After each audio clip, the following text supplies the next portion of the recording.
A Russian spacecraft has crashed. There's a space race going on between Russia and India. India ended up winning the race and successfully landing on the moon. You're actually looking at a T-Mobile customer support call center. I'm kidding, that's actually their space control room, but I almost got you. Russia launched the Lunar 25 into orbit after 2 years of delay. The European Union was supposed to help Russia by supplying a navigation camera, which is understandable considering every video out of Russia is a dash cam from the 40s. They're better off strapping an Android to the rocket at this point. You may be asking, what is all this for? Ice. Yep, the world is in a shortage of ice because of all the ice baths we do. I'm kidding. Those are self-sustainable, so those videos will never stop. The race started off with Russia taking a shorter route to the south of the moon, and India took a route that was longer, there's an Uber joke in there, and successfully landed a few days after the unmanned Russian craft ended up crashing into the moon. And we have live footage of that.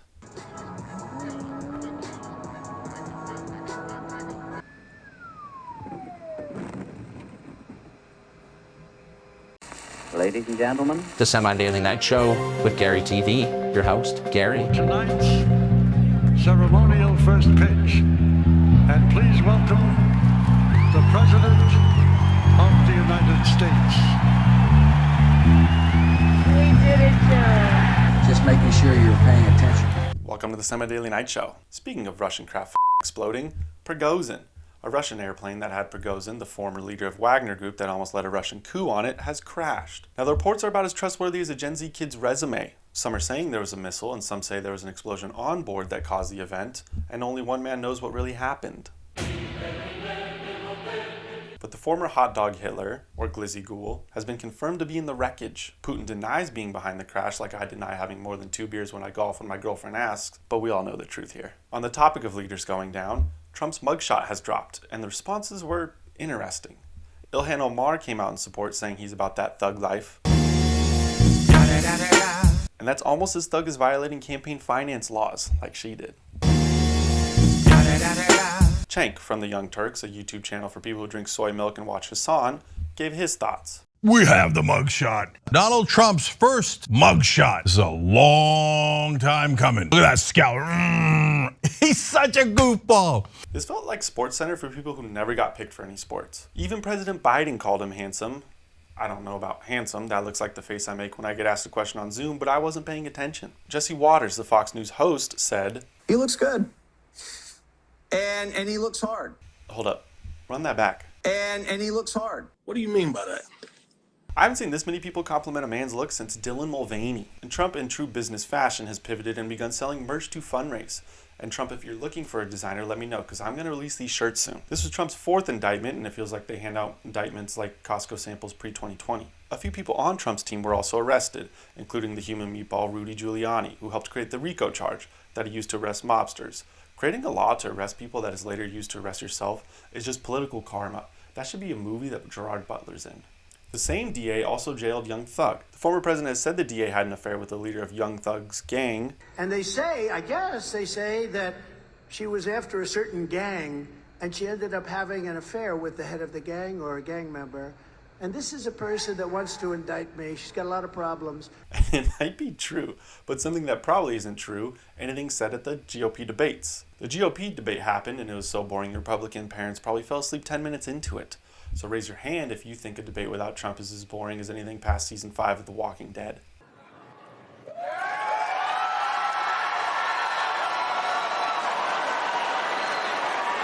Now I tried to watch the debate, but immediately got bored. So I watched the highlights. And one person that was fun to watch because he gets booed the whole time is Chris Christie. Governor Chris Christie. South Carolina Senator. The man who owns every single Dairy Queen in America. I'm kidding. But he is the Amy Schumer of nominees. No one understands how he's still there, but he is. He said Ramaswamy sounds like ChatGPT, as Chris Christie doesn't look like if you asked AI to make a retired Republican governor. He also said, last person in one of these debates, Brett, who stood in the middle of the stage and said, "What's a skinny guy with an odd last name doing up here?" To be fair, when Chris Christie first read Ramaswamy's last name for the first time, he also asked for an order of tiki masala, but hold the spice, because he gets heartburn really easy and his racist ass probably thinks black pepper has a kick to it. My favorite highlight was Ron DeSantis faking a smile. Ron is losing Republican support over the past few months while he was the safe bet over Trump. People are realizing he's as boring as a burger from Whataburger.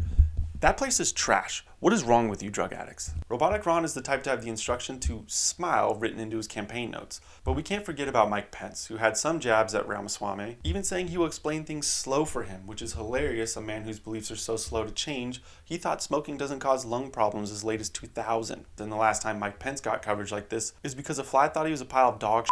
I know there were more people on the stage, but they'll drop out quicker than your attention span did when watching this video. On the topic of people who need to drop out, the top 5 late night show hosts started a podcast, naming it the Strike Force 5, a name so bad you can tell they aren't using any writers. Now this Strike Force is responsible for ruining the Tonight Show theme, something I am trying to bring back, but it will be fun to watch them try and be funny without a writer's room with more people in it than a Taylor Swift concert. The audience for this podcast is anyone with a mask in their profile picture or a Ukrainian flag in their bio, or as we all know them, the most annoying people on earth. But there are other annoying people, the streamies. As if award shows couldn't get any worse, there are now awards for people sitting in front of their computer all day. Yes, streamers and influencers have their own get-together with people that talk like a comment section. Ethan from H3H3 was there, and when asked the do's and don'ts of being an influencer, this was his do. Do is, just date people that are over the legal image. Do that. Be appropriate. Yeah. Being appropriate is a wild concept coming from a guy who used to talk like a Call of Duty lobby. Now, I didn't watch it because I don't say phrases like, what's the tea, or it's giving, but I wanted to help them out this year. Given that it is an award show, I wanted to help with some proposed categories for their awards. Most money spent on DoorDash. Most soy consumed. The simp generator. Biggest head dent of the year. Well, there goes my future invitation, but if I was ever invited, I would just do what the South Park creators did. But there is an influencer that should be there. Jordan Peterson. He has been ordered by a Canadian court to attend social media sensitivity training. He released a video about the decision where he looks like a MasterCard-sponsored NASCAR team. The reason he has been sent to what sounds like an HR's wet dream, or to be in line with social media sensitivity training, a REM sleep imaginatory provocative state. I'm scared for the future. The reasons for the court order were pertaining to his online criticisms of government officials.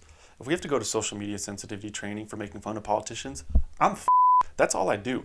I'm a modern day jester in a stupid shirt. And that's what jesters do. We make fun of things like climate change activists. I've made enemies with the last people willing to listen to them, Burning Man people. Now making fun of Burning Man has gotten overplayed, but making fun of climate change activism, I'll never stop. Climate change activists stop the flow of incoming Burning Man attendees because if you want to change the climate, make attendees of a festival that sees 70,000 people during it, sit with their car idled and their AC blasting. The ozone will be a no-mo zone after that. And the cops saw their opportunity to do what everyone wants to see, drive through their arts and crafts and arrest people who just like to talk about a problem rather than do any work to fix it.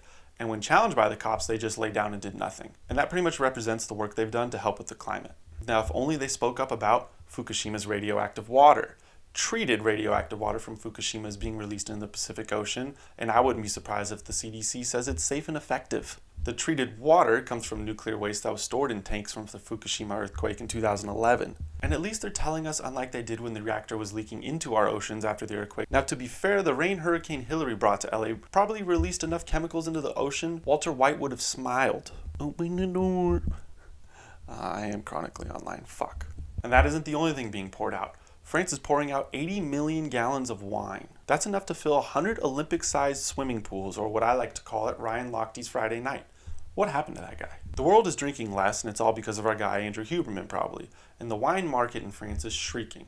The French are worried that if the surplus of wine is released, it would make their profits collapse. The French are even bad at being French now. But the wine economy isn't the only thing crashing. The US economy has bets against it from two people. Warren Buffett and Michael Burry have bets against the US economy collapsing. Buffett has sold $8 billion in stocks.